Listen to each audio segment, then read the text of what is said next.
स्क्रीनकडे या. स्क्रीन मध्ये काय दिसते तुम्हाला? 3 फेज एसी पॉवरचं काय तुम्हाला दिसतंय? वेव्हफॉर्म दिसतंय. ठीक आहे ना? सर्वात पहिले तर ह्याला काय म्हणणार तुम्ही? Sine wave. ठीक आहे ना? सायनसॉइडल वेव्हफॉर्म म्हणणार. बरं, ह्याच्यामध्ये 3 गोष्टी लक्षात ठेवायच्या. सर्वात पहिले काय आहे की ही लाईन ड्रॉ करायची इमॅजिनरी लाईन असते. ठीक आहे ना?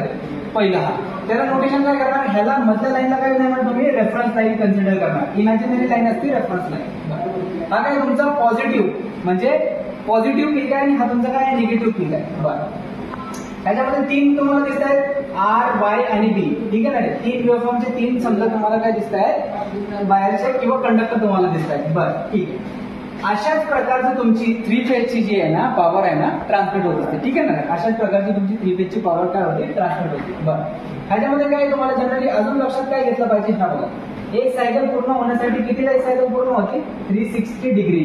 ठीक आहे ना? 360 डिग्रीला आपण काय म्हणतो? 2π म्हणतो. बरं, ही डिग्री काय आहे हे बघा. ह्याच्यामध्ये काय तुम्हाला दिसतं? ही हाफ सायकल आणि ही हाफ सायकल. ही पॉझिटिव्ह हाफ सायकल, ही कुठली आहे? पॉझिटिव्ह हाफ सायकल आणि ही कुठली आहे? निगेटिव्ह हाफ सायकल आहे.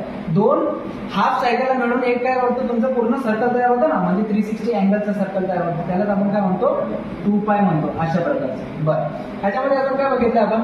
Phase difference. ह्या सायकलचा फेज डिफरन्स किती दिसतोय तुम्हाला? फेज डिफरन्स किती दिसतोय? 120 डिग्रीचा फेज डिफरन्स ह्या वेव्हफॉर्म मध्ये आहे.